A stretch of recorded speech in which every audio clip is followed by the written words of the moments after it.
Hello, happy Tuesday evening to one and all. Hi, how are you, Giovanni? Hello, my darling. Student Hannah, hello. Are you guys still here? Happy Wednesday, Tuesday evening to you. Hope all is well with you and your family. I wanted to come live because this is Thanksgiving week in the United States, at least. And I just want to make sure I'm live here. This is a hard time for a lot of people. So I wanted to, hello, student Hannah. Can you hear me? I'm going to try to come live every evening this week. I am worthy. Hello, my darling. You guys can hear me, right? I'm going to try to come live I'm going to try to upload a tape every morning this week only and come live every evening. I'm going to try because Thanksgiving week is hard for a lot of people. Lost your loved ones, lost your grandmama, your auntie, your father, somebody. And especially this time during COVID that we're not able to go see and be with friends and family. It's very hard. And we are encouraged to stay, and I'm encouraging you to stay in the house, okay? Unless the doctor says this is so and so last moment and you need to come say your goodbye. But other than that, I am encouraging everyone to stay home, stay in the house. And so I know it's a hard time. A lot of my single sisters, it's hard. So I'm going to try to come live just for about an hour every evening. I just kind of woke up from my nap. I've been waiting for my husband to come home. He went to pick up the groceries. We ordered the groceries from the supermarket and we just pick it up. So I'm going to come live every evening this week only, just so that I can keep your company and just encourage you in the Lord, and just so that you can have somebody to talk to. Because I know a lot of people's home for the holidays this week. And it's lonely. It can be lonely. Marva, hello, my darling. It can be lonely. So I'm just going to come on for about an hour every evening just to keep your company and just to chit chat and read some of my books to you guys. I'm going to be doing a Black Friday sale. I think it's going to be on sale for $15. I think it can't go below 15 based on the page number or something like that. And also my other book, The Naked Wife, is available on Amazon. And then I have Moments of Gratitude coming out very, very soon. It should be, I'm waiting for my my cover designer to send me the final cover. She hasn't sent that to me. I thought she was going to send it today. I've been checking my email all day. And I didn't get it yet. I thought I was going to get it today. So I didn't get it yet. So as soon as she gets it, I can upload it and get a copy. And then my formatter is waiting for the book itself. I'm going to try to get that to her this week. And so maybe I'll get that back next week. And so definitely for Christmas. And then the dating book, Not Wasting Time Being a Girlfriend. If you want to be a wife, don't waste time being a girlfriend. So I'm going to be having books available this month. And of course, if you guys are members here, you will get free copies of the books. I'm going to be moving my partnership over from YouTube to Patreon, because YouTube take 30-40% of what you guys give us. So all right, how is everybody doing? Who's ready for Thanksgiving? Did you get your turkey? Are you cooking a turkey? Are you staying in the house? What you doing? You ready? You're not cooking? You going? Don't go out. Stay home. All right, let me share this out. Let's get a few more people in the room. Welcome to Church Girls Gonna Get Married. Hopefully you watched that video I did. I'm doing the 9 roles of a Christian wife. And hopefully you guys have watched some of those videos, and hopefully it's making sense to you. And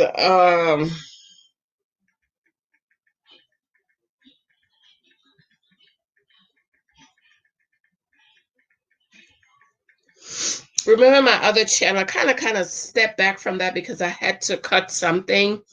I deactivated my Facebook because I spent too much time on Facebook. Tina, hey Tina, welcome, my darling. And I'm kind of stepping back from the study of the Bible in a year just so that I can finish my books, because those are, my books are my passion. The Naked Wife is available. Let me read. Look what I turned to. And then don't talk about my nails. Me and Lexi, we're gonna go get our nails done tomorrow, okay? We're tired with the COVID, honey. I can't go out as often as I used to. Hold on, yeah. Michael Jr., are you finished? Are you finished? Oh my Lord. You're so smart. You do a great job with those Legos.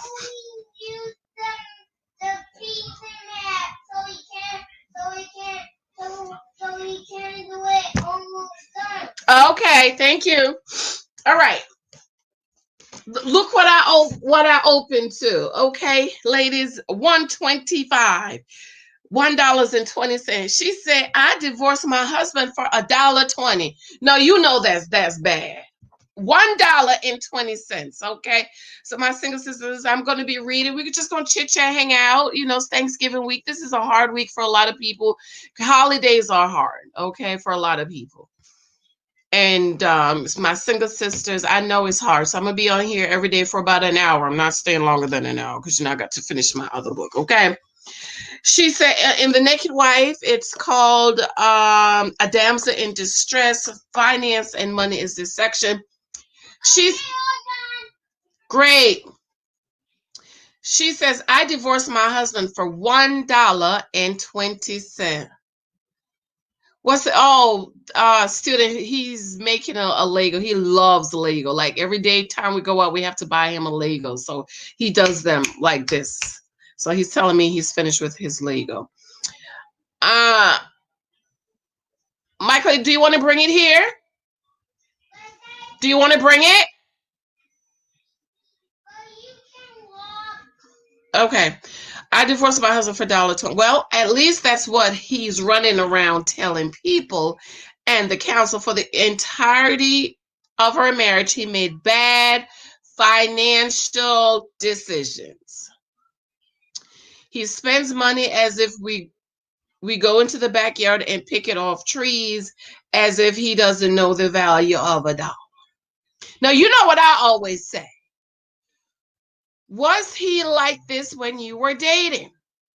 You know he's like this when you're dating, and then you expect him to change. He's not going to change, okay? If I knew he was this financially incompetent, my question is, how you didn't know, ma'am? I would not have married him. He was so bad that I signed us up for a financial workshop for 2 months just so that he can understand how important money is. How we can't spend every penny, live paycheck to paycheck, and how we need to save. Don't you think that's something y'all should have discussed before you got married? Huh? Don't you think you should know how this man is with finances before you get married, seeing that money is the number one reason for divorce? And of course, guys, if you have your dating question, whatever, just ask in the comment section and I'll make sure I answer your questions, okay? Dating, relationship, whatever, Bible, whatever. This is what I'm talking about. Hi, Chloe. Did you do that video yet? I've been waiting for the video, girl, but I've been busy today. I have virtual school. Okay, and we're going to talk about that a little bit, Chloe, if you want to come up in a few minutes, okay? If you did your video yet. I didn't see it, but I've been busy today. She says, I felt like I'm married to a child, and I am trying to teach the value of money. Again, what was your dating life like, okay? And then when it's time to pay the bills, he comes and asks me, how are we going to pay this bill? And that the devil is a lie. Ha! Woo! Child, this I keep telling y'all. Get the data before you marry these people. The last incident was when I wrote out exactly what I wanted him to buy, and that it was $1.20 difference.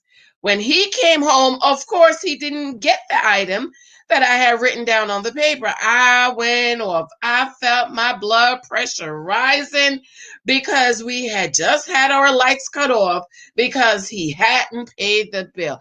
Okay, Chloe, I'm going to watch it. I'm going to watch it. Thank you, babe. I remember running, screaming, and going into the bathroom and closing the door until I calmed down. Right there and then, I decided that I could not stay in that marriage. It was so stressful for me.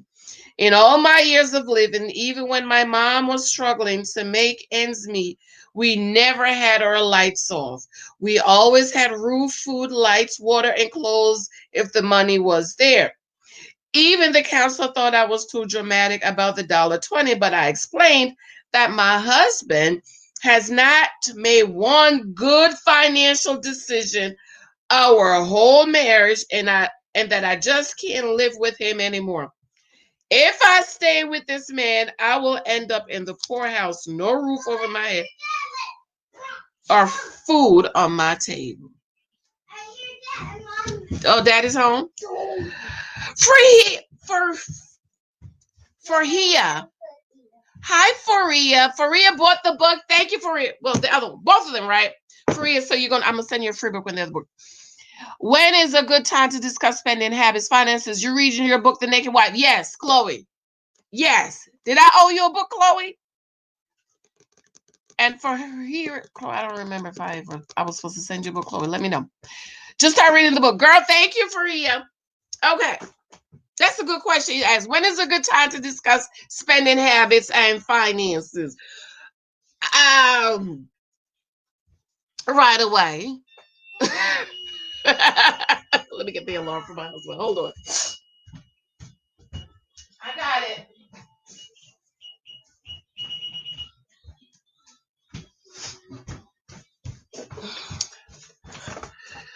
Right away.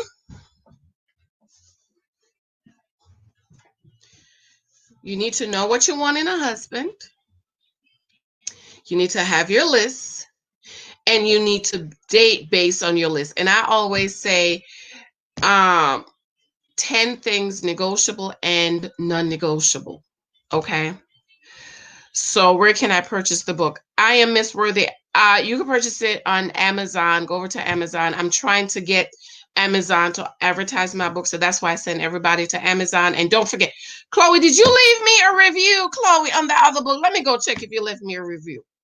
Hey, Marvina, I owe you a phone call. Hopefully tomorrow. Child, this virtual school thing is too much for me. Okay. So Miss Farhia, you date based on your list. So you need to have your list of what you want, and then you go one by one. So for me, he had to be a born again Christian. He had to be a tither. He had to be a gentleman. He had to have a good job. But just remember, dating is about gathering the data so that you can make an informed decision. It's not meeting a man and making him your man.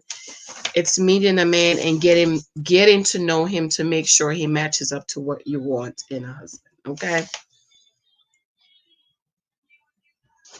Let me read this about the Psalm 23 husband. I'm going to write a book specifically on this.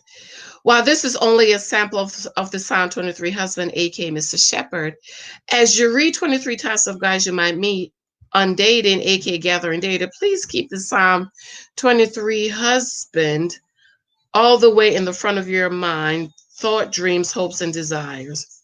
No, I will. Okay, thank you, Chloe. To read more about the Psalm 23 husband, check back with me periodically. It's coming soon.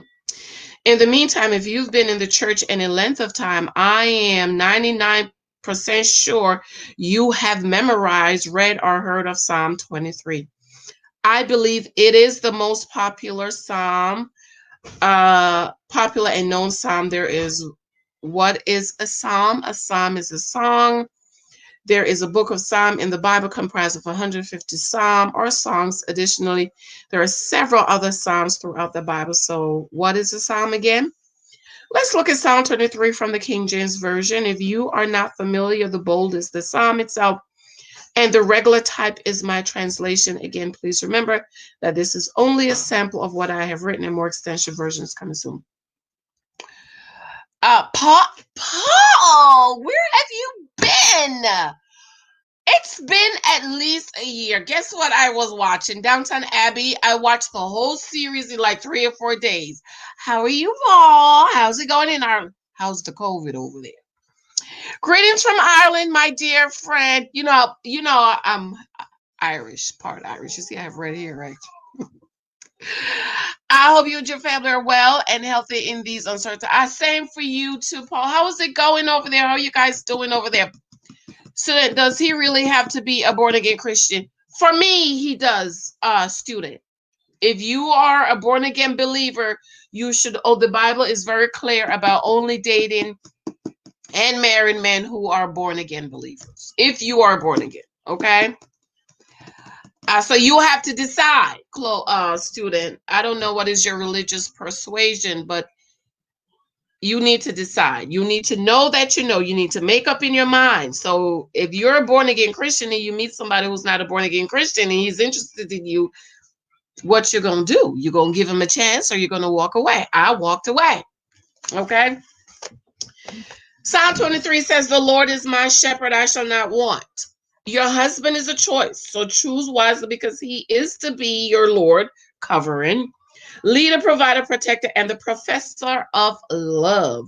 Therefore, you shall not lack any good thing. Your husband is to be like the shepherd who gently loves, desires, and lead his sheep as the shepherd loves his sheep, provides for their every need, and protects them. So will your husband.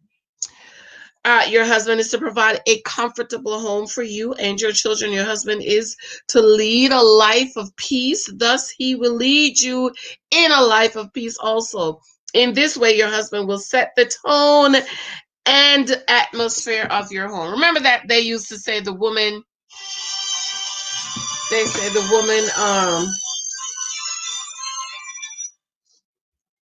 what is that saying they said, which is not true, it's a lie.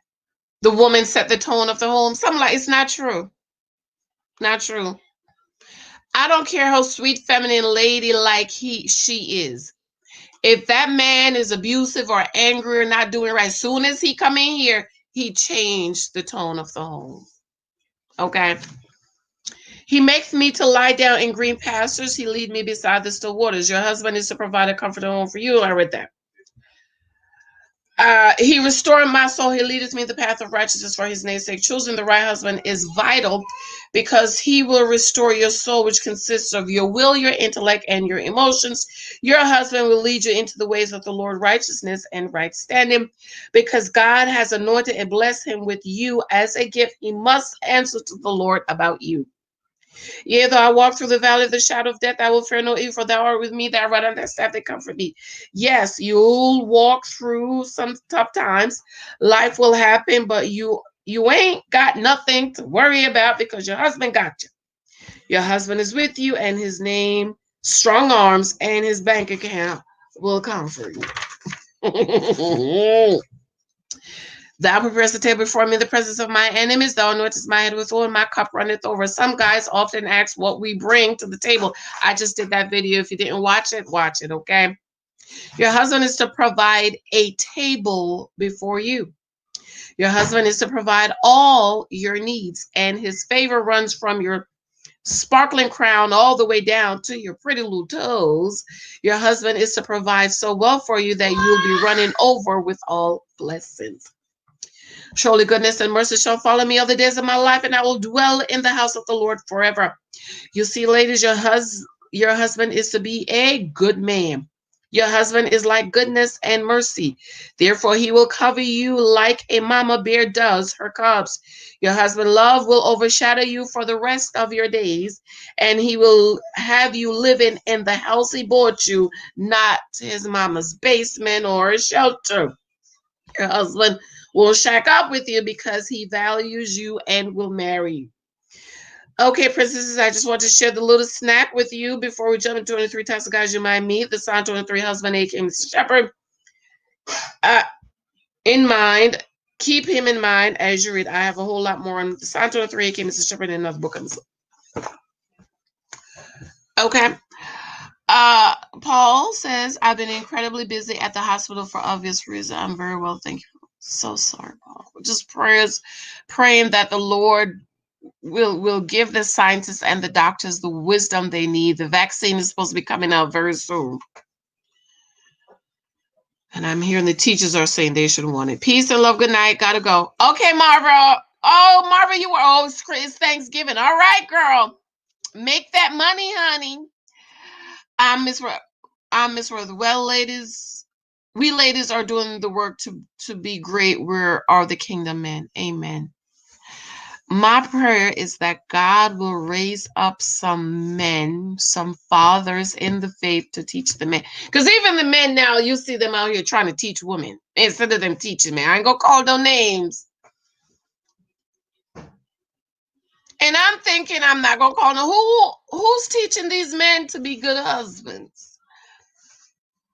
Okay, Paul says the foundation of a happy home is built on respect, trust, honesty, and love. Praise the Lord. Hallelujah. Amen. Okay, who should I read about tonight? Let's see. Who should I read about tonight? I'm only going to stay on. Anybody want to come up? If you want to come up here, I'm on the other video thing. So if you want to come up, you can.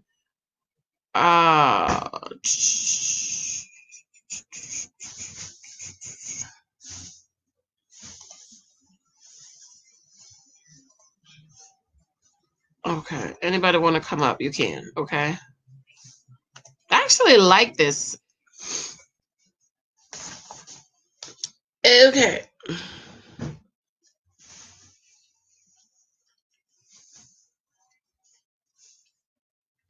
Toxic. I'm going, no, Mr. Crown myself, because somebody sent me an email today about him thinking he's the prize. And what should she do? Run. 13 to 272. Mr. Crown yourself, okay? I never understand how ladies sign up for this mess. I don't understand it. Hey, Mercy, how are you, my dear?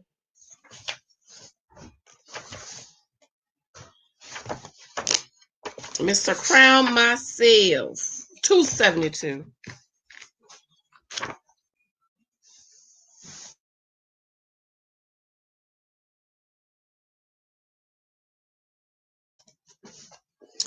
Okay, Mr. 272, Mr. Crown yourself. Ladies, single ladies, you need to be mindful and you need to look out for this man, because we are living in a time where, you know, there's more men than women. Okay, and especially, I don't know how it is with our other brothers and sisters, but in the Black community, there's just not enough good Black men to go around. Okay, I do believe that. I am one of those people that believe that there's just not enough. With all the issues we're facing in the Black community, drugs, gangs, killing, and all of this stuff, it's crazy to think that the number of Black men in jail does not affect the number of good Black men that's available for us to marry. Okay, so I do believe that. Thank you, Mercy. Yeah, Miss Ruther says, yeah, that's equivalent to him saying, what do you bring to the mm-hmm. Paul says, Mercy, hi, my dear friend. Okay, so Mr. Crown himself is the guy that thinks he's the prize. He doesn't see you as the prize. You know, he thinks you should bow down and worship his feet. And so you have to watch out for him. Mr. I am king. We have this thing in, again, the Black community, because I am a woman of color, where we just call everybody a king. That's my king. You just met him last time. Girl, that's my king. And I'm like, okay. Mr. I am the king. This guy frustrates me. He is a self-proclaimed king and requires that you treat him as such. However, he doesn't even have a kingdom or ability to provide for one. He's looking for a queen so she can take care of and provide for him. This is puzzling to me because I don't understand how a fool of a man can convince women to crown him king of their lives when he doesn't even have a pot to pee in or a window to throw it through. Ladies, I know you desire a husband, but please don't be fooled by a fool. Sure, we all desire our king, but how can we crown a male king when he isn't able to be a king at all? In other words, why make a man your husband when he can't profess, provide, and protect?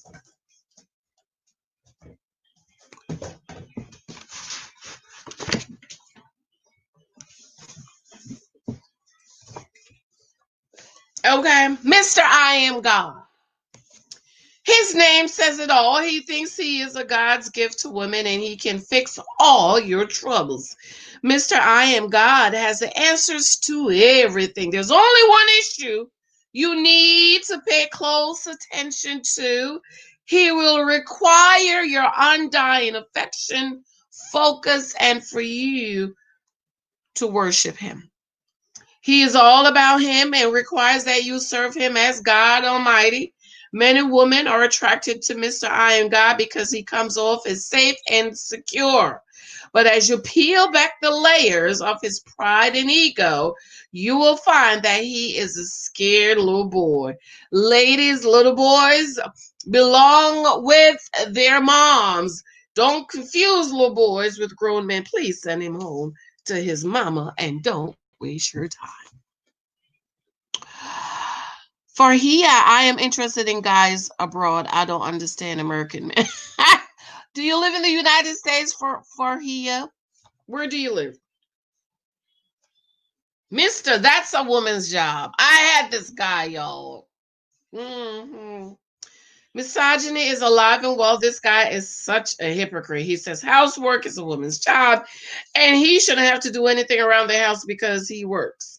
Here's where the issue comes in. He's not able to provide for his wife and family. So most likely the woman he gets will have to work to help him provide for them. He doesn't want to help his wife care for their home and kids. This guy wouldn't even get a conversation from me. When I was dating, one of my non-negotiable was a man that would help around the house. With all the older couples I knew who seemed to be happy, the husbands willingly helped around the home. Also, I remember one of my favorite Bible teachers stated there was a study that was done and found that the happiest couples were those who shared household responsibility. The happiest couples were the ones that helped each other. If she's folding the towels while they're sitting on the couch watching TV, it doesn't hurt for him to help. Many wives say it turns them on when their husbands willingly help them around the home. I can say amen to this. I walked away from a childhood boyfriend who said he wouldn't help around the house and that housework was a woman's job and that included not helping with the kids. I am not of the school of thought that a husband should only work and do nothing in the home. I know many people who don't believe a man should do anything in the house, even if he offers. Well, that's where you need to talk and ask questions and be honest with yourself. Remember that a husband is a choice. So, ladies, this is one of the things you need to think through. Okay? If you, well, that's one of the things I love about my husband is he helps anything I ask him to do, he'll do it. He'll volunteer. So you need to decide, do you want a man that willingly helps you around the house? Or do you want somebody, that's a woman's job. And then you have to go out and work, right? Miles is the last one that gets up in the morning. This is the blanket, right? This is the blanket. This is how he folded. And every night I come home, I unroll my blanket and get in the bed. Thank you. Okay. Ooh, this smells so good. So you need to decide. You need to know. This is what I mean about dating is about gathering the data so you can make an informed decision. Okay?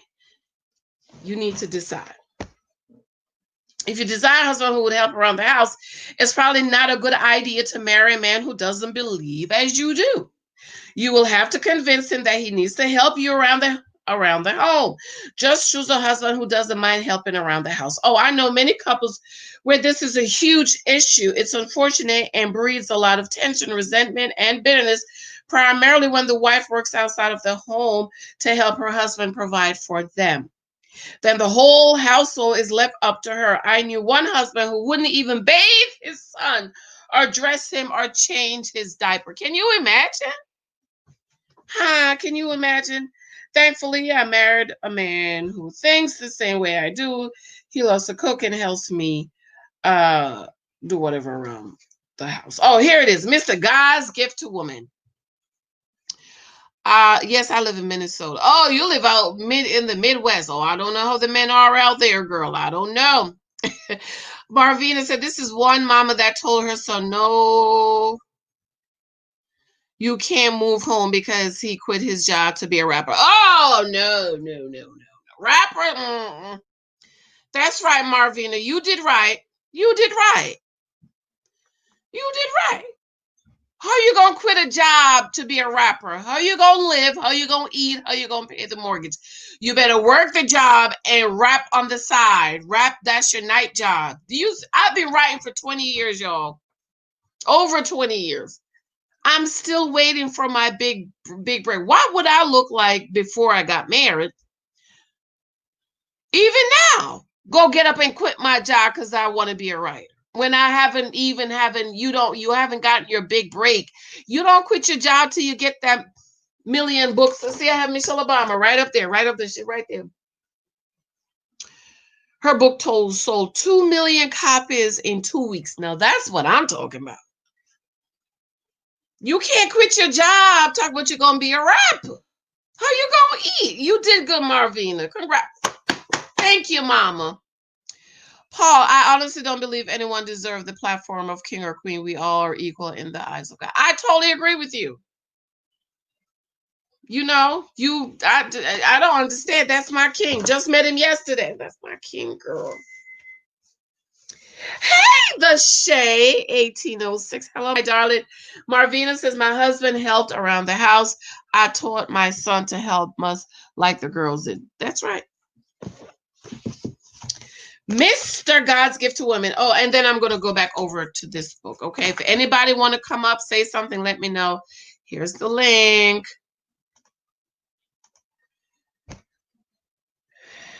Oh, this guy makes me want to vomit. Like Mr. Iron Guy, he thinks he's a God's gift to women. He might have a good job, house, and car, and he seems to have his stuff together, but he is arrogant, full of himself, and is only looking to conquer as many women as possible.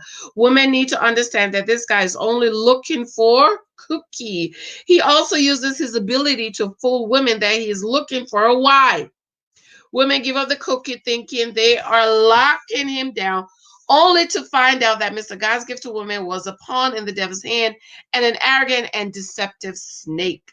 You see, a good man is one who is humble, loves the Lord, and who is not full of himself because he is full of Christ. Men and women fall for this guy despite his arrogance because they feel as if he can provide when they can deal with the other things that come with him. However, life is worth living. Remember, your husband will represent you, so choose wisely. Book is available on Amazon. Pick it up on Amazon. And ask me your dating question as we are reading. Okay. I'm gonna go back to the naked wife. Let me read my favorite story in this book. Oh, I love this story.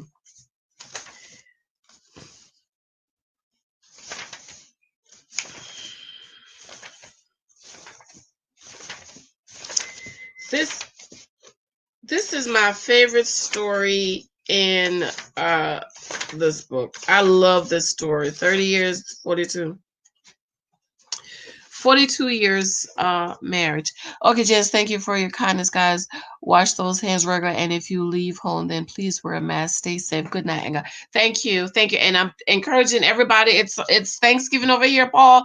I'm encouraging everybody to stay home. Stay home, y'all. Stay home and wear a mask. I was on a very busy street the other day. I went to stop by my beautician, who I haven't seen since this year. I said, well, I'm driving by. Let me just stop by and see her. Just say hi. Put a little money in her hand.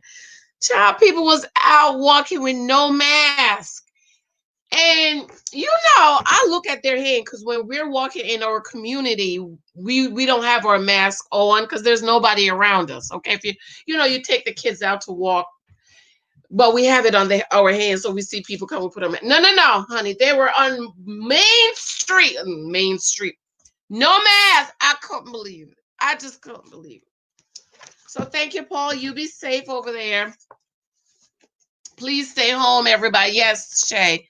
Stay home, okay? That's why I'm trying to come on I'm trying every evening for about an hour just to keep your company, especially for those who are, single and you're alone by yourself. And a lot of you have lost loved ones during this time. And it's hard. I know it's hard. So I'm coming on an hour just to keep your company. This is my favorite story in this book, okay? Every time I tell this story about my husband and me, it brings a smile to my face. Well, we were in college, and that was my first time being away from home. I loved my newfound freedom. I had a boyfriend, but I didn't tell Daddy about it. But somehow he heard about it, and he came up to the school to meet my new boyfriend. We met at a restaurant, and my boyfriend was just trembling and sweating. An hour later, Daddy had to get back home to pick up Mama on time from the train station. When he got up, he kissed me, hugged me, and said my first and middle name. Now that meant don't you dare. That made my heart sink because I knew then that he didn't like him. Later, I called Daddy and asked him how he liked my boyfriend and told him that he was studying to be a doctor. Daddy said, baby, why don't you wait on the Lord? My daddy didn't like him, but we kept courting and so on. There was this guy that was eyeing me and talking to me here and there, but I had no interest in him because I had my doctor to be boyfriend. Somehow he found out that my daddy was a Baptist preacher. So he came to Easter service and he was just grinning at me. After church, I got home with my older brothers and who was sitting in the living room, the weird guy. I almost turned around and ran. My dad jumped up, smiling from ear to ear, and called me into the living room and said, this is Paul, a pastor's son from Mississippi. He said he goes to your school. I try to be gracious and pleasant. Then here comes Mama with a cola for them and hot cocoa for me. Now, in those days, cocoa was only for special occasion or you were going to die. So I looked at Mama and she was just grinning and smiling from ear to ear and staring at me weird. Then Daddy said, Brother Paul here has come to ask me if he could take you out for dinner one evening. In my mind, I was crying because I knew that Daddy and Mama liked him. And then my brothers started to smile, and I was the only one without a smile. So I agreed to go to dinner with him later than when back at school. The long and short of it is that my daddy talked me into breaking up with my boyfriend. And on New Year's Eve, Mr. Weird Guy proposed at church. I have never seen my daddy so happy. Paul had graduated the May before, and I would graduate the following May. Both Daddy and Mama were adamant about me finishing school, and so in July, I became Mrs. Paul. Looking back, I do not regret it. Yes, my former boyfriend went on to become a doctor. And then it says, read first lady counsel in the back. So she give us counsel in the back. I love what she says, okay? Michael, what you doing? Okay, here go. First lady counsel. I love talking to first ladies because they know the real dirt, okay? Marriage back then, marriages back then were different. My daddy and Paul's dad stayed on him about being a praying man first, a good husband and father. On Saturday, it would be the three preachers on our porch, going over the Bible and preaching at each other. Every Saturday, we had an audience because daddy would be out there preaching. Over the years, we had some tough times, but I have never wanted to leave. I cannot. They've been married for 42 years. 42, 46 now. Okay, about 46 now. Beautiful, beautiful couple. Over the years, we had some tough times, but I've never wanted to leave. I cannot say that my husband has been unfaithful. He traveled a lot as a young preacher, and even today he still does. Back then I had the kids and couldn't travel as much, but today I go most places with him. Men were different back then. God, Bible, keeping your family together and making your wife happy was necessary. Most of the time, we didn't have much but each other, and back then, women put up with a lot of things because he was the breadwinner. Some husbands would be cheating, and yet women had to stay with them, not because they wanted to, but because they had no choice. The same thing applied to abuse. Women stayed, and many lost their lives because they didn't have a way out or any means to support themselves and their children. Guys, remember to thumbs up as you're in the room. Please remember, I forgot, I should have mentioned that. I think I only have 12 thumbs up. Check those thumbs up for me, okay? Check those thumbs up. That's one thing I don't like about this system. It doesn't. 19 people in the room and I only have 12 thumbs up. Okay.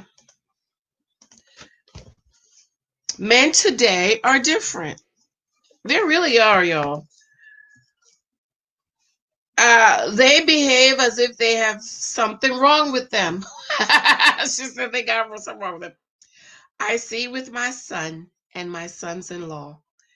Also with the men that come for premarital and marriage counseling.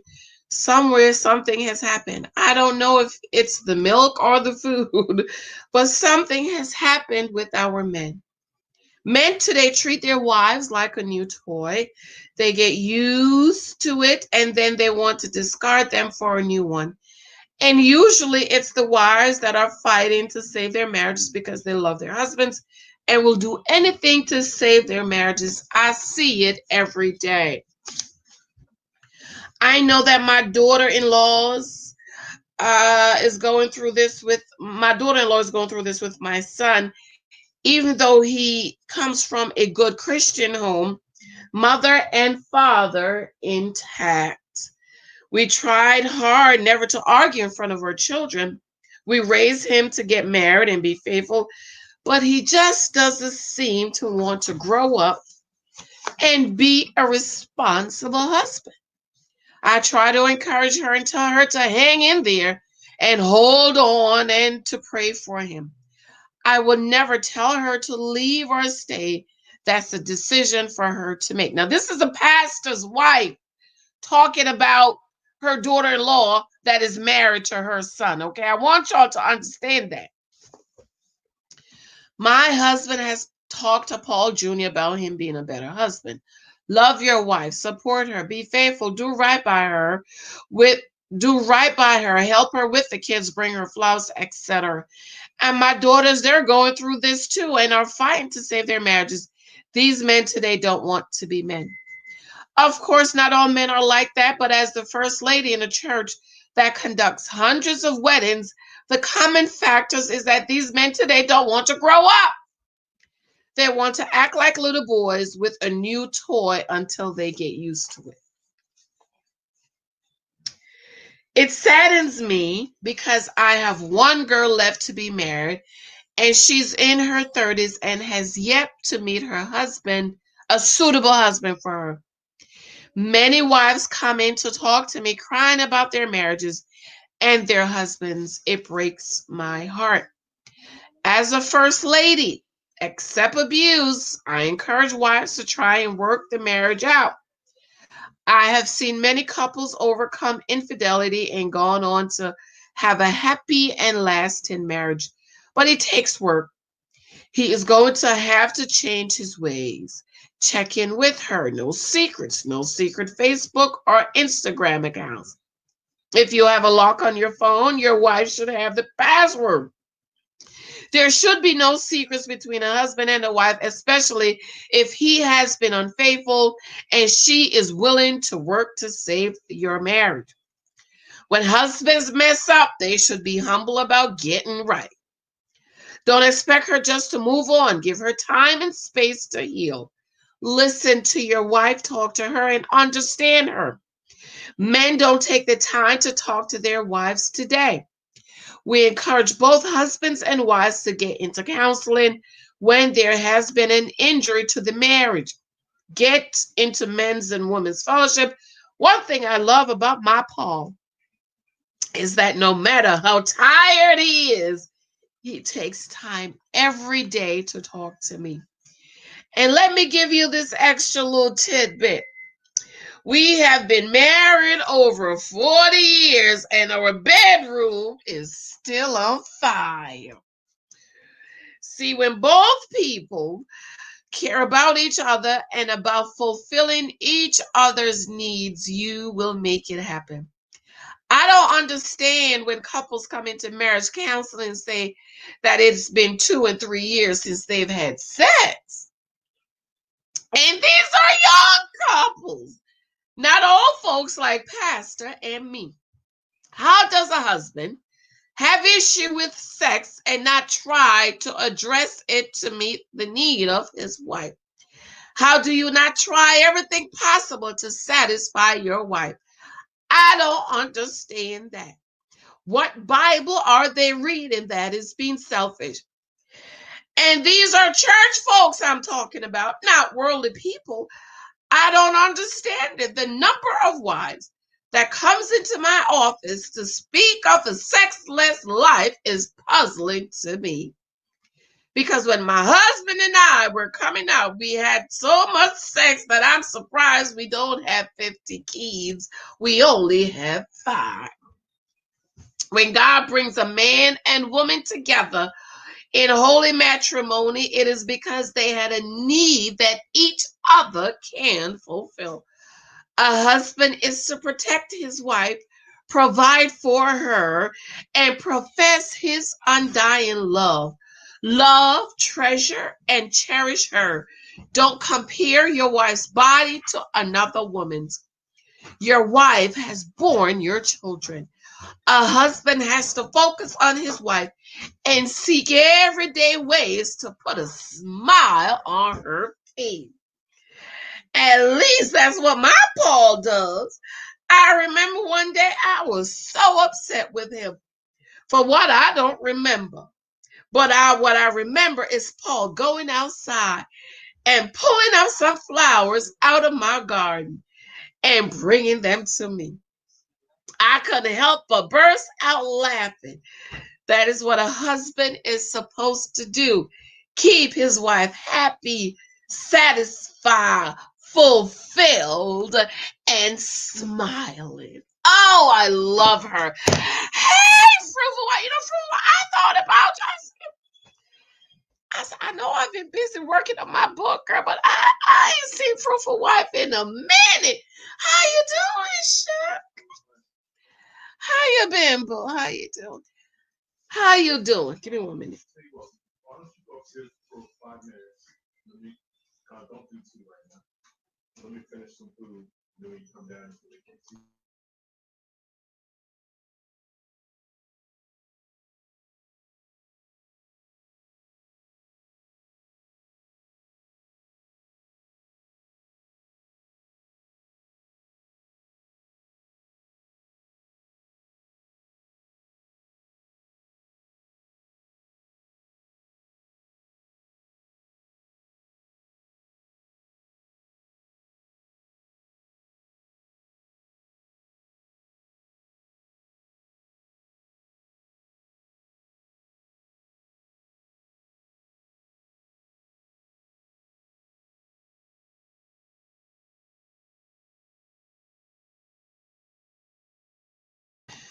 Yes, honey.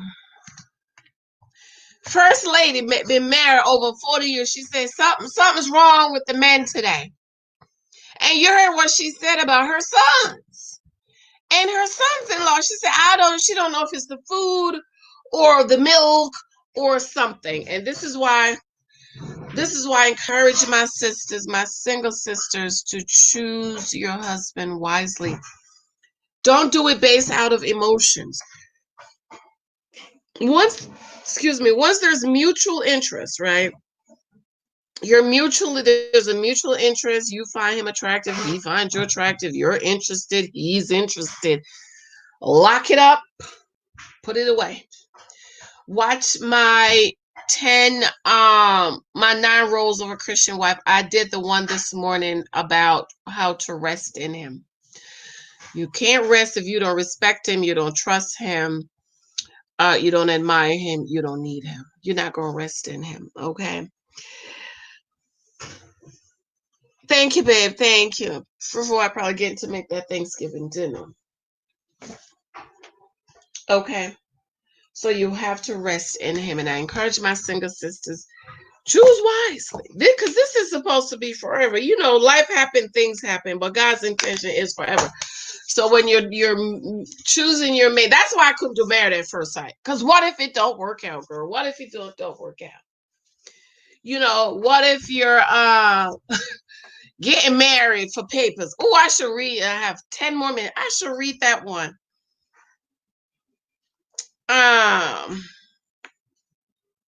No, I promised somebody no, not promise, but I told her I was going to read her. Okay, let me read this one. Training bra. Thank you for here. I love your name. Let me read Training Bra and no,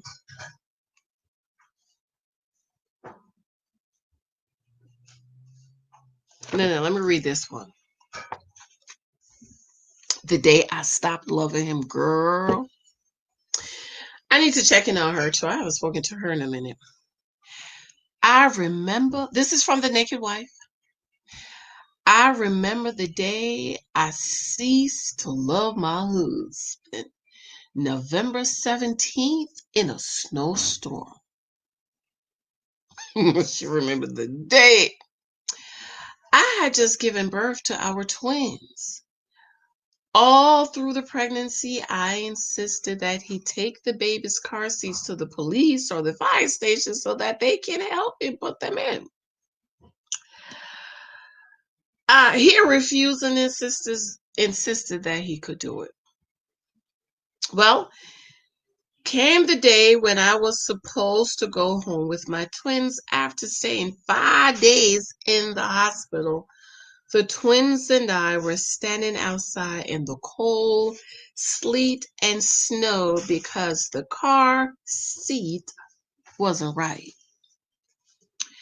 After about 15 minutes of him struggling with the car seats, I said that I was cold. Who told me to say that? He yelled and screamed at me and cursed me out like I was some whore on the street. Right in front of the hospital, the security guard came over and asked if everything was okay and walked with the twins back into the hospital lobby. Walked with me with the twins back into the hospital lobby. Then he went back and helped my husband with the car seats. Once the car seat were put in, he didn't even come and get us.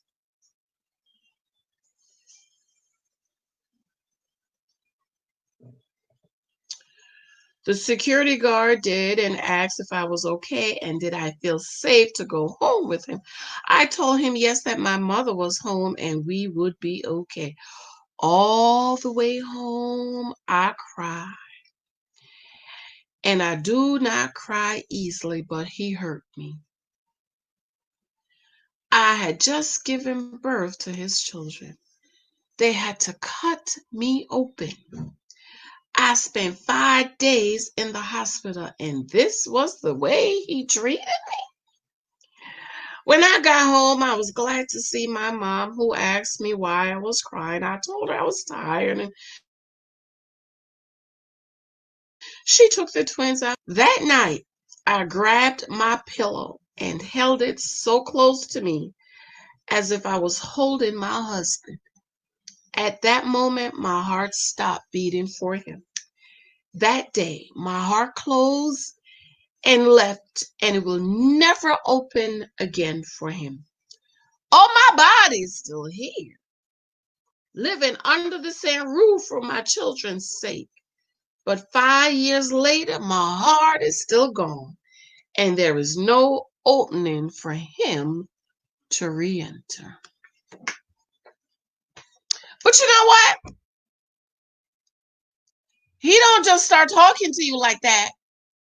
He was talking to you like that while you was dating, and you probably laughed. He thought it was cute. I like what you said about men making smarter decisions. Thank you, baby. Thank you, honey. Thank you. Trapped. I'm a retrap. That's a good one. Those of you thinking you could have a baby and that will keep him because you had a baby. Okay, girl. All right, babe. Trapped, and then I'm gonna go. Any questions? Anybody want to come up here and chit chat? Let me know. Here's the link. Then I'm gonna go. I'm gonna try to do an hour a day just to keep your company for this is a rough week. I know it is. Yeah.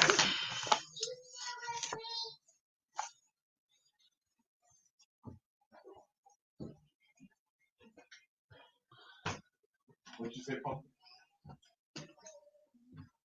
Yes.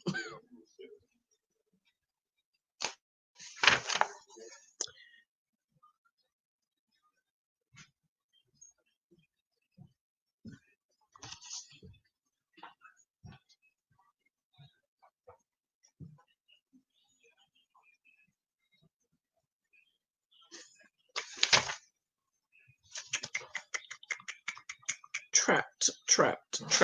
Where is trapped? Let me go back over here, child. I want to read that one. I want to read that one.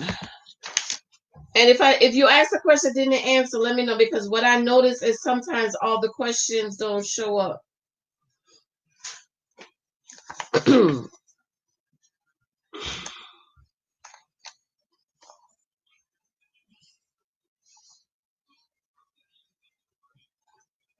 Trapped. I stayed for the kids. Why I stayed the truth.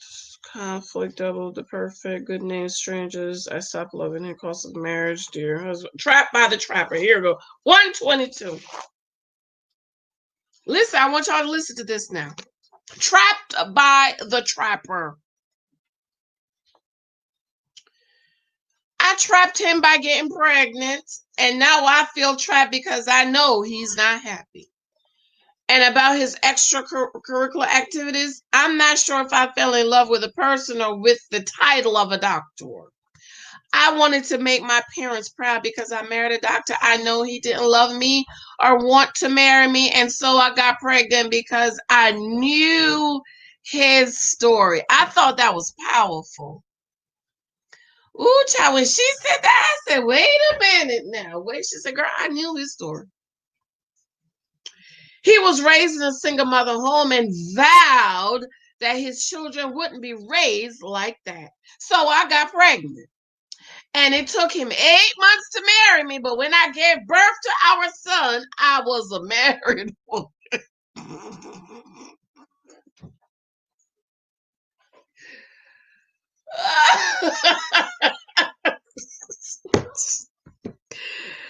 And when I went back to work after 3 months maternity leave, I was pregnant again.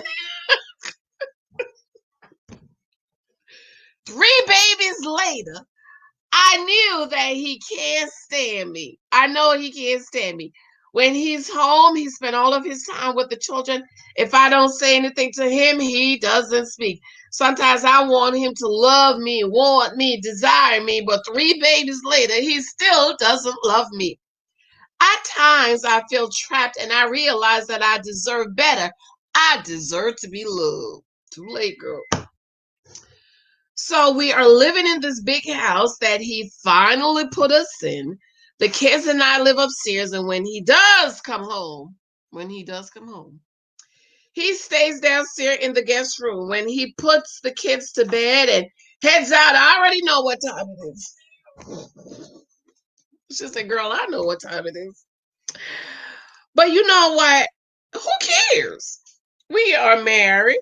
We have children. I drive a nice car. We have food and clothing and shelter and money in the bank, even though he doesn't put all his pay in the account. But I'm good. At least I am married to a doctor. Maybe being trapped isn't so bad after all. You know how you lie to yourself and tell yourself it's not that bad, girl. Stop lying. I am not going anywhere, and if he decides to leave, at least I will get good child support. Plus, what is the difference between me staying in my marriage and a wife where her husband cheated and she's trying to work it out? Child, keep lying to yourself. Oh, that's why, ladies, you have to make sure the man marry you because he wants to marry you, not because you're forcing him to marry you. Okay. Any questions before I go? I'm only trying to stay an hour because I'm going to try to come on every night just to keep your company, chit chat. Tomorrow, I think I'm going to talk about what it means to be a helpmate because somebody responded on my video. It's a good question or a good comment. The video I did today about, men are better decision makers. And she says, Patrice, hey, Patrice. She says, not angry, just disagree. Men are not better decision makers. They need help. That is why God made us the helper. God knew men needed our help.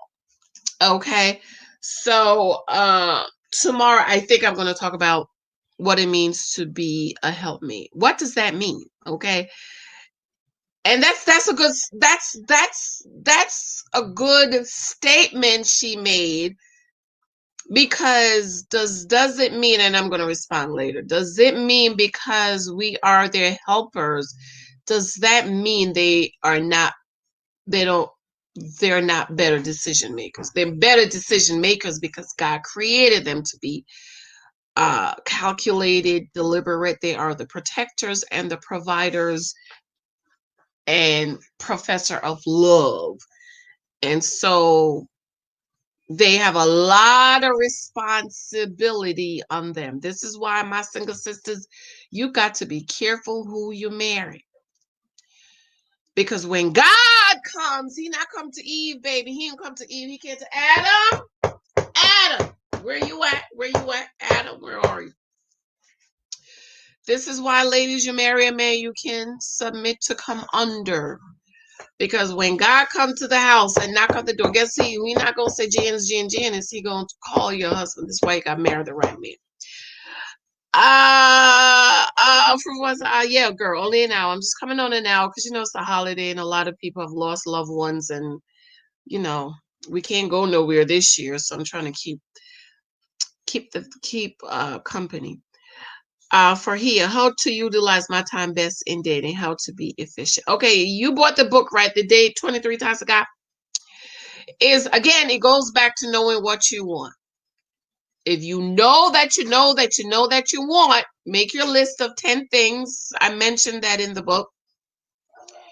Both negotiables and non-negotiables. Your first 4 or 5 needs to be a non-negotiable. These are the things that are not negotiable. So for me, my number one was he had to be born again. He had to be a tither, because I know a lot of Christian men who are not tithers. Okay.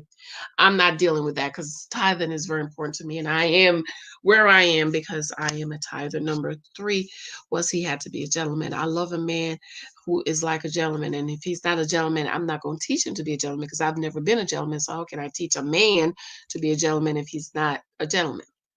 And number four, he had to have a good job, a good career, and be willing and able to provide for me. So if I met a man who was not a born again believer but had everything else, guess what? Goodbye. If I met a man who was a born again believer who was not a tither, goodbye. If I met a man who was a born again believer and a tither, not a gentleman, goodbye. If I met a man who was not saved, tither, a gentleman, but he ain't have no job, can't provide for himself, guess what? Goodbye. Those are non-negotiables for me. So you date based on your list of 10 negotiables and non-negotiable. One of my negotiable was a man with children. I had my daughter when I was 16. So to me, I preferred a man that didn't have a child. But if I met a man that had a good child and he was a good man and good father taking care of his kids, then I could kind of, kind of see how things went. Okay. So you need to know what you must have, and then what some things you can negotiate, because none of us is perfect. Okay. You don't need to write he needs a 6 feet, dark, tall, and handsome. That is foundational, or that's mutual. There must be mutual interest. This is somebody who there is mutual interest in. You like him, he like you, you're attracted to each other. Now you need to check your list and see if y'all make a good match. Okay. That's basically what that is. First of all, I could have been in your book twice back in the day. I got a story that will make your eyebrows go. Girl, you need to write a book. Fruva, didn't I tell you, Fruva, I remember first time I met you in my life, I said you're supposed to write a book. Baby, where's the book, Fruva? Why? Come on now. 2021, baby. Let's get that book written. Write it, girl. Farhia, what is a tither? The Bible says we are to bring 10% of our increase to the Lord. A lot of people don't believe, Christian people don't believe in tithing because they say tithing is under the law. However, Abraham paid tithes to Melchizedek, King Melchizedek, the high priest, 400 years before the law. So before the law was created, Abraham paid tithes while he was under grace, because from Adam up to the law, they were living under grace. The same way we're living under grace from the time Jesus rose from the dead to present, we are living under grace. And so we are to give 10% of our increase of our earnings to the church. So every 2 weeks when we get paid, we bring 10% to the church. I live like that. I was brought up like that. I was raised like that. That's how I live my life. So I'm not going to marry a man I have to fight about tithing with. I'm not going to do it. Give me 1 second. Let me go check on the baby. Hold on, guys.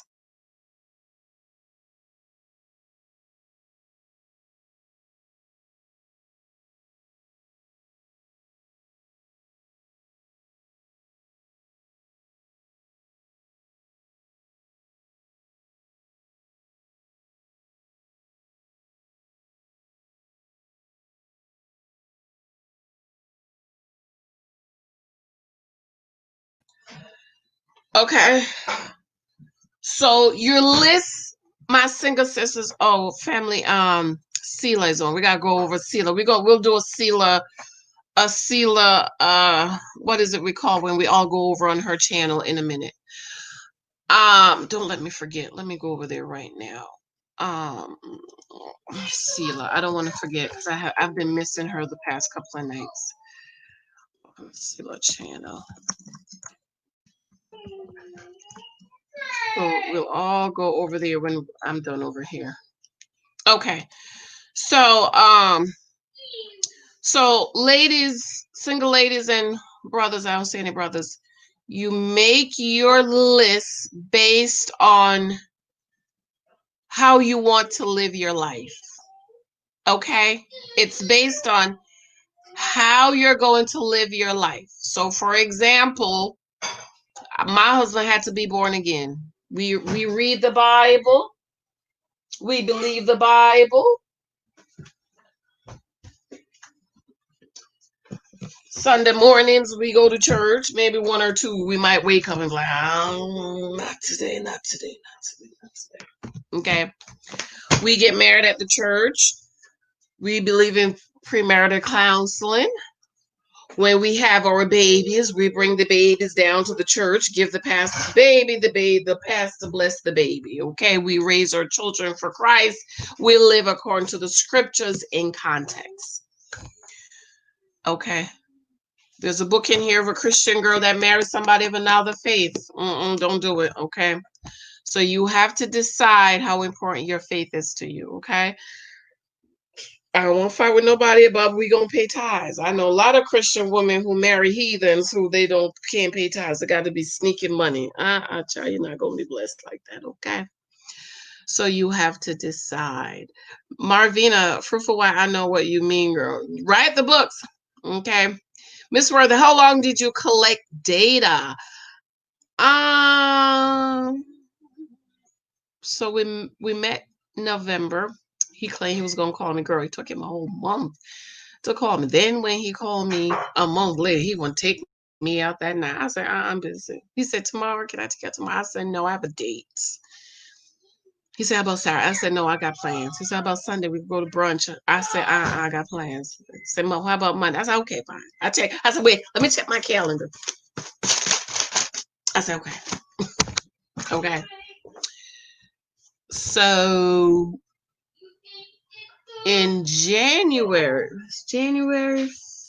February, I remember he went away for his winter conference, and he came back and he said, I thought about you a lot while I was away, and it was January, February. I want us to be exclusive.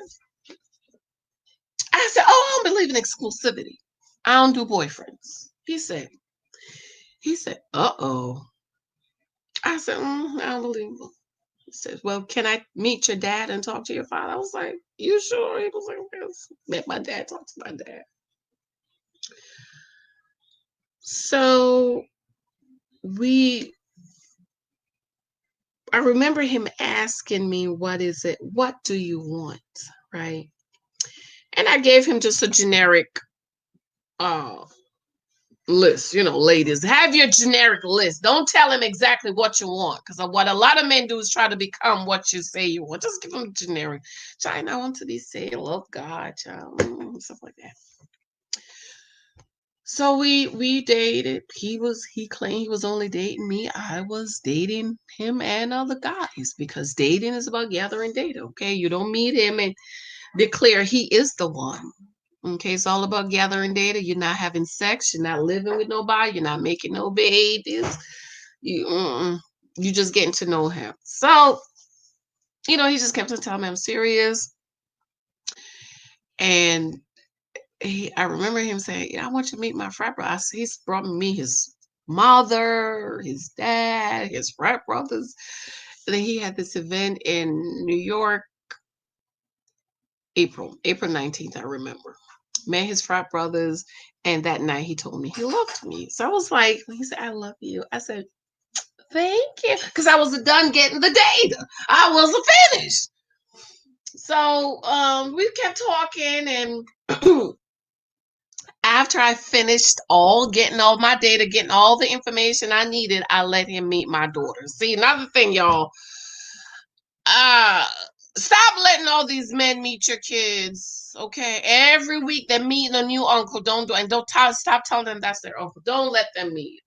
Okay, the only guys that met Lexi were the guys that just showed up at my church. Nobody met her.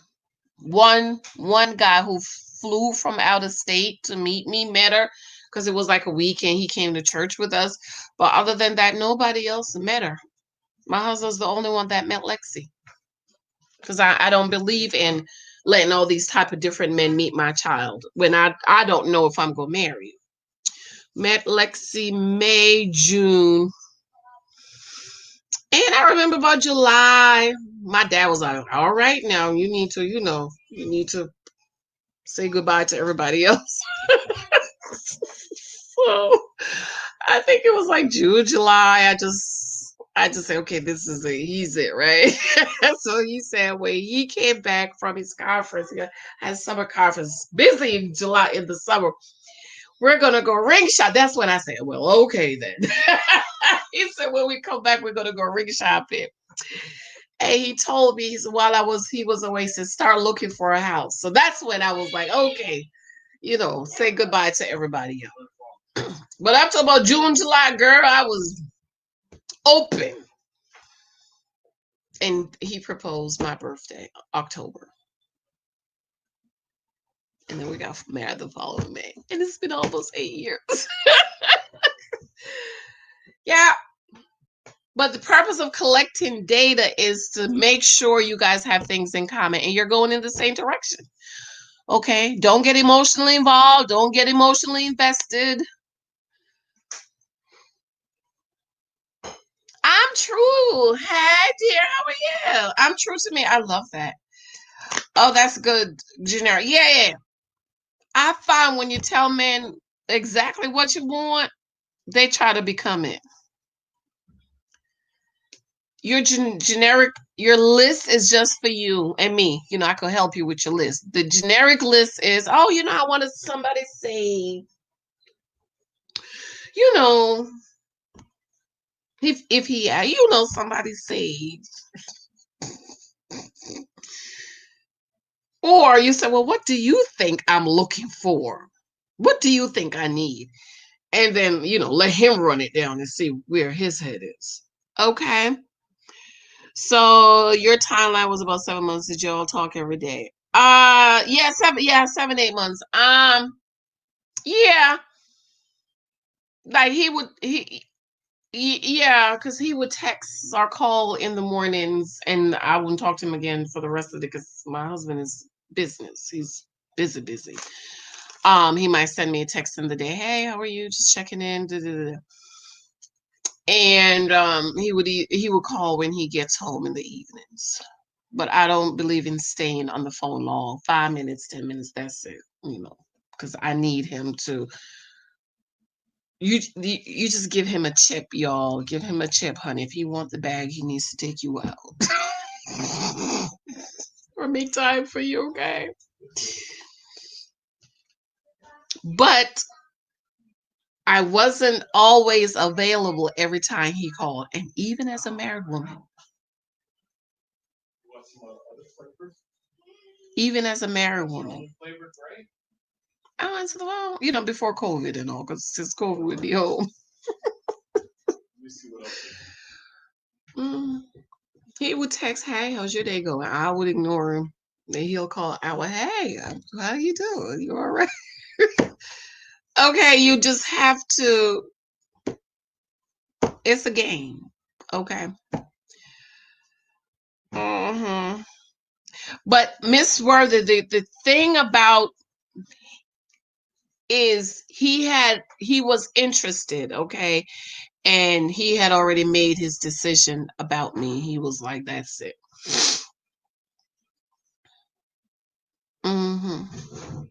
Okay. So I didn't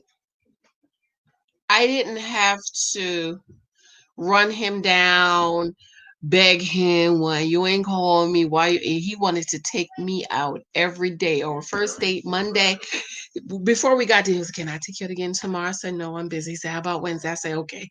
Wednesday, he said, can I take you out tomorrow? I said, no, I'm busy. He said, how about Friday? I said, okay.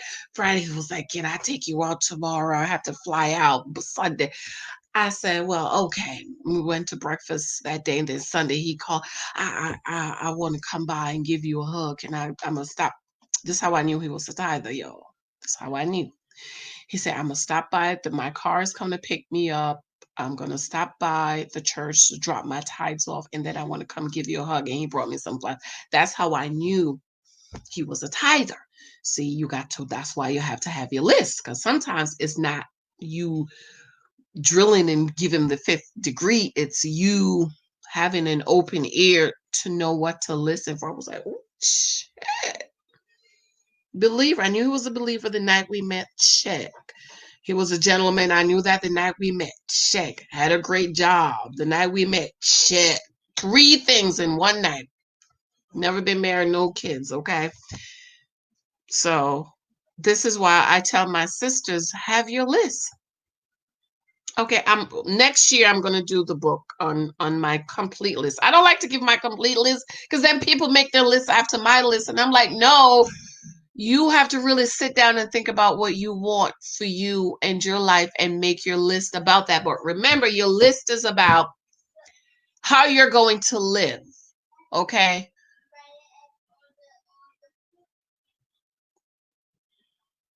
Him being tall, dark, and handsome, how is that going to affect your life? Okay. That's mutual. If you want him tall, dark, and handsome, that's not a part of your list. The mutual interest is not a part of the list. Your list is how are you going to live? What are the things you need in the relationship to live your life? Okay. We've never fight about going to church. The only conversation we have is he like what service you going to, 7 o'clock, 9 o'clock, or 11:30. That's it. We ain't got comes to tithing. We COVID, he go on the computer, I pay the tithes. Okay. Pastor need more money for Christmas tree and Thanksgiving basket. Okay. No fighting, no arguing. Baby come, we know we going down to the church, the pastor dedicate the baby. That's what we raise our children for God. So it's based on how you want to live your life. Okay. Did you do more listening than talking? I did. Ladies, this is a trick. You have to let them talk. Okay? Let them talk about themselves. We met, right? That was my girlfriend sitting in front of me, empty chair beside me, my coworker wife sitting there. He comes in, recognizes her, sit beside me. He's flirting with me all night. I was busy trying to sell my book. I had on a black dress, came right here, fishnet stockings, tall boots came on because it was November, it was snowing and sleeting, girl. And I was sitting like this, and he says to me, you must have your mother's legs. Caught it. Guess what I did? Turn. Gave him more legs. And then I said, and so where did you say you work? Let him talk. Let him talk. Okay, let them talk. We lay, I got this, I got this, I got that, I got this, I got this, like that. And you need to just zip and let him talk. And, oh, congratulations. Oh, that's commendable. Oh, that's wonderful. Oh, wow. That's great. You did that. Because that's what they need. What they are looking for is what they need you to be when you're married. Guess what? I'm going to do a video. Maybe I'll talk about this tomorrow. What was he looking for? I'm going to do that tomorrow.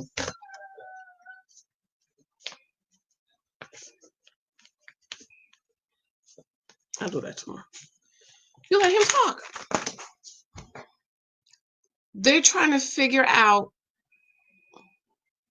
is she what I need? If they want somebody who listens or who is kind or who is sweet, he still tell me to this day, when women, he said, you were so sweet and gracious, and get this, he said, and you said thank you. I can't believe, he said, yeah, he would buy a young lady a drink and they wouldn't even say thank. I say, I don't believe it. I don't believe it. I say, I don't believe it, because that's basic. That's the first thing mom and daddy taught you, right? Please and thank you. He said no, he would buy a woman drink and they wouldn't even say thank you. And he, to this day, almost 8 years of marriage, he still talks about how nice I was and how he said, and you said thank you. Okay. All right, boo-boos. It's 8 o'clock. I gotta go give my big boy, my 5-year-old, his bath and get in the bed. Any other questions? Leave it under this video. I'm gonna come on tomorrow night and maybe that's what I'll talk about. I'm gonna talk about a helpmeet. Oh, my pen. My baby was over here and moved all my pen. I'm gonna talk about being a helpmeet and what they're looking for, because they're not looking what we're looking for. We need a provider, protector. They're not looking for that. They need somebody who is kind and gracious and soft and feminine and ladylike and who can smile and comforting. That's what they need. Yes, student, my 5-year-old. I have a 5-year-old. Yep, give him his bath. Okay, any other questions before I go? I'm gonna run. Any more questions?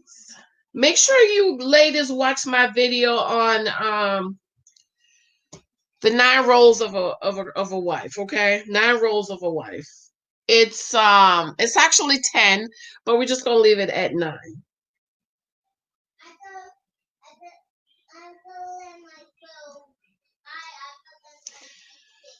All right. And remember, my books are on Amazon.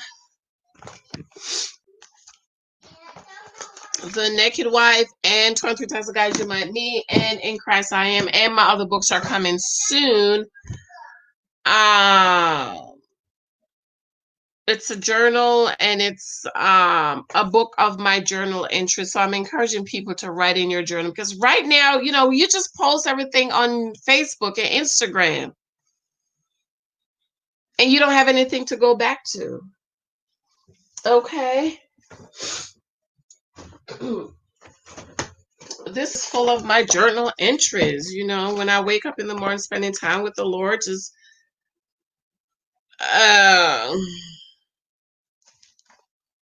writing down and writing what the Lord and writing to the Lord.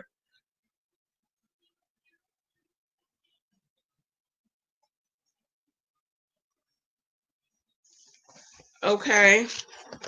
So that's coming out. So, and then my other book is Not Wasting Time Being a Girlfriend. Maybe I should talk about that too. How to be a wife without being a girlfriend. But I'm waiting for my book to come out.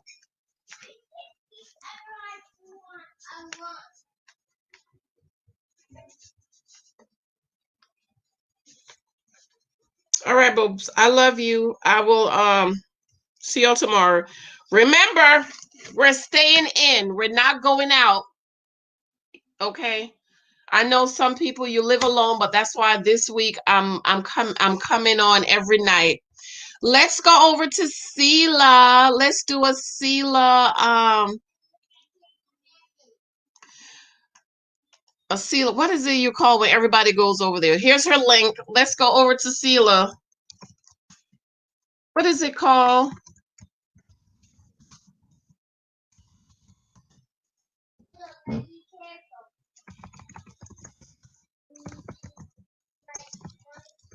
What is it called? Raid. Let's do a raid on Sela. Go over to Sela.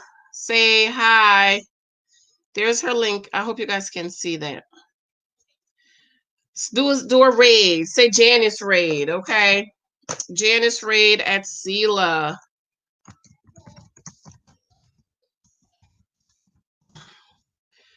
That's my other sister girl.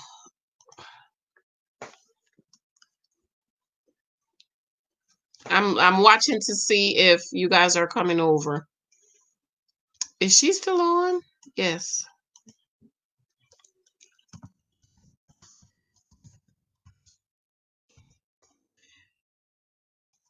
She basically just said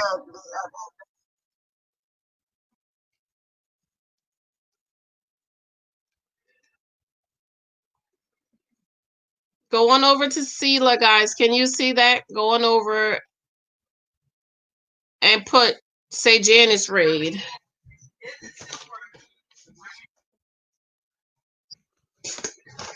Do say Janice Raid. Can you guys see the link? I don't know if you guys can see.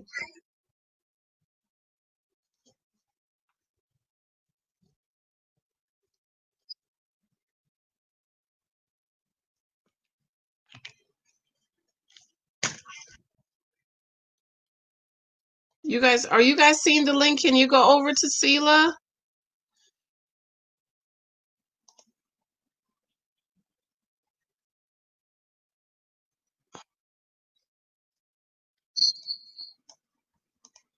Can you guys see the link to go over to Sela's channel? You guys are still here. Still says 18 people.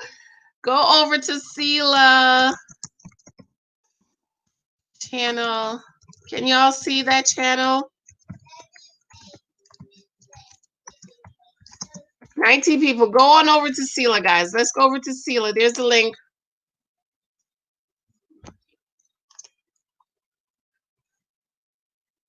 I don't see anybody from over here. Are you guys hearing me? Go over to Sela. Over to Sela. Sela, say Janice Raid. 17 people still over here.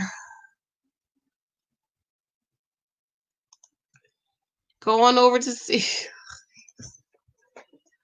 Okay, let me see if I could drop the link. Go over to Sela, please. Let's do a raid on Sister Sela. 16 people. Does that mean you guys are going over? Say Janice Raid. Say Janice Raid. Let me see if I can do it on my phone. 16 people going over.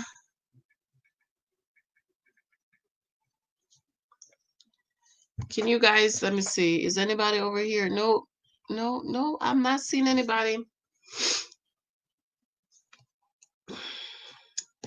Come on over. Okay, let's see if I can do this. Okay. Are you guys going on? No, you guys are still here. Oh, my Lord. Oof. 15 people. Are you going over to Sela? Oh, there's the link.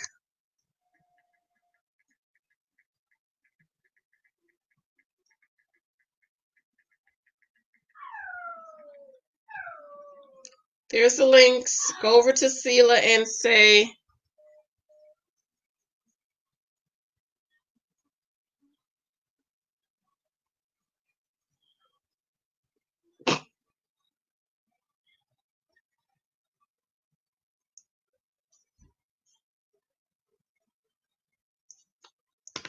Oh, my God.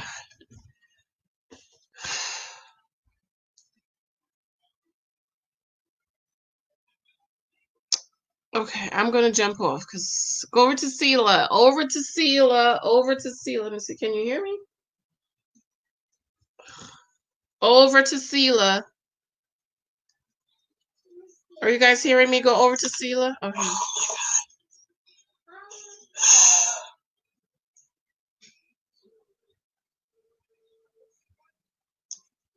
I'm gonna jump off. Over to Sela. Over to Sela. Over to Sela. Can you hear me? Over to Sela. All right, I'm gonna jump off. I want you guys to go. 16 people is still here. Can you guys go over to this link? Sela channel. Go over to Sela channel. Student, I am Miss Worthy. Are you still here?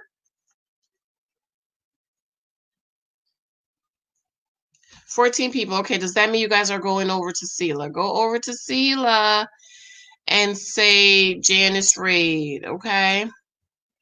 I still don't see anybody over there saying Janice Raid.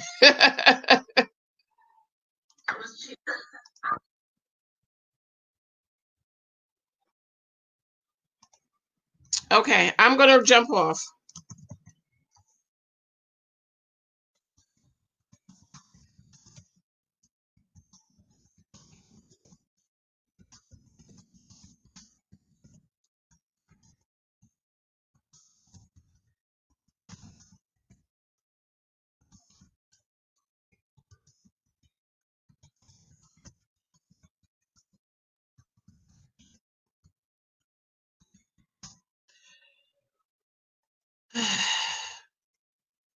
Okay, there you go.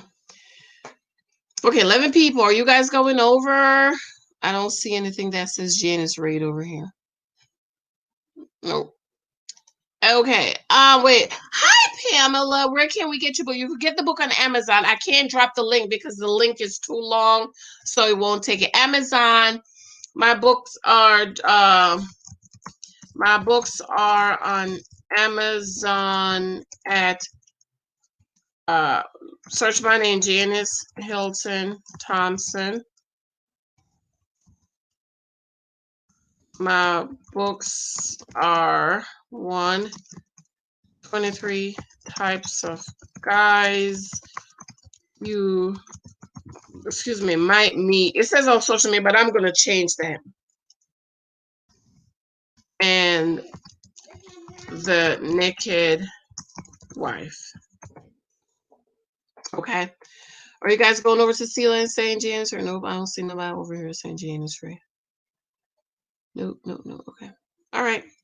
I'm gonna go. It's 8 o'clock. I have to go give this boy a bath. Any questions? Last minute questions before I go? Because I noticed this is on a delay. It's about a minute delay. So any questions before I go? Last minute questions before I go.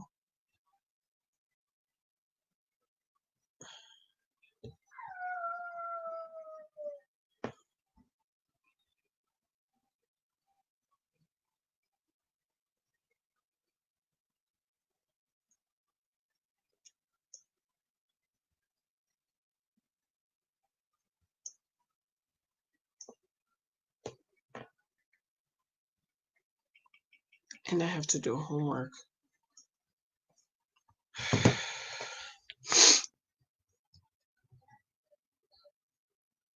right, I'm gonna jump off. I gotta go because I'll give him a bath and I have to do homework. I love you. See you guys tomorrow, same time, 6:30. And we'll probably talk about being a helpmate. Okay.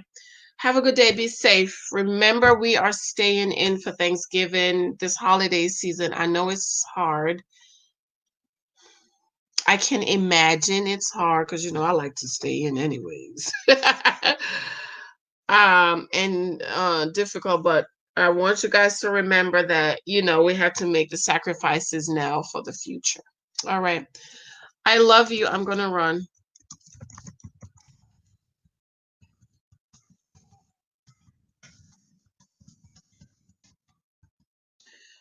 Remember, if you can go over to Sela, I'm trying to see if anybody's over there.